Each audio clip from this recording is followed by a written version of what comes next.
மறுபடியும் அண்ணாமலை எமர்ஜ் ஆகுறதுக்கான வேலைகளை பார்ப்பாருன்னு நான் நினைக்கிறேன். இல்ல நான் வர்றேன். நான் மறுபடியும் வந்தா தான் பாஜக மறுபடியும் தூக்கி நிப்பாட்ட முடியும். இன்னைக்கு ஒரு சீட் இல்ல 2 சீட் தான் ஜெயிக்கிறாங்கன்னு ஒரு இடத்துக்கு இருக்கு. அப்படிங்கிற அந்த முயற்சிகள அவர் கடுமையாக மேற்கொள்ள வாய்ப்பு இருக்கு. நான் விஜய் எதிர்க்கணும் அப்படின்னா இளைஞர்களாக வேணும். ஒரு பக்கம் உதயநிதி இருக்காரு. இந்த பக்கம் சீமான் இருக்காரு. அப்ப நான் வந்தா தான் அந்த களத்துல வந்தா தான் சரியாக இருக்கும். அப்படிங்கிற வேலைகளை பார்ப்பார். சென்ட்ரல் லீடர்ஷிப் கொஞ்சம் வெயிட் பண்ணி தான் பார்ப்பாங்கன்னு நினைக்கிறேன். அவங்க அவங்களுக்கு உண்மையிலேயே பெரிய அடிதான். நம்ம திமுக காலி பண்ணணும்னு நினைச்சோம். இப்போ இந்த ஃபோர்ஸ்ங்கிறது இப்ப சில பேர் எப்படி என்னன்னா இது ஒரு அர்பன் நக்சல் குரூப். இது இந்த குரூப். ஏன்னா அவர் கிறிஸ்டியன் மதமாற்ற குரூப். இது கிறிஸ்டியனா அவர் இருக்கின்ற காரணத்தினால அப்படியே செய்யறவங்க இருக்காங்க. அவர் காங்கிரஸ் ஃபேவரா போறாரு. அது ஒரு முக்கியமான பிரச்சனை. இன்னைக்கு இந்த கிறிஸ்டியோட ரெடியா இருக்கார், ராகுல் காந்தி ரெடியா இருக்கார், காங்கிரஸ் வந்துட்டாங்கன்னா அதை பாஜக விரும்புமா என்று கேட்டால் நிச்சயமாக விரும்ப மாட்டார்கள்.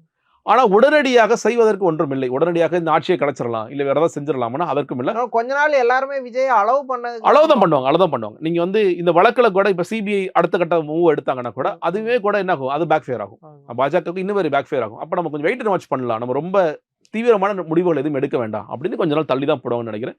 இந்த ஆட்சி எப்படி போகுதுன்னு எல்லாருமே வெயிட் அண்ட் வாட்ச் பண்ணுவாங்க. ஆட்சியில் ஏதாவது குற்றம் குறைபாடுகள் ஏற்படுதா, இந்த ஆட்சி எப்படி நடக்குதுங்கிறத வெயிட் பண்ணி பார்க்கலாம். அதற்கு பிறகு எந்த முடிவுகளாலும் எடுத்துக்கொள்ளலாம் பார்க்கலாம்.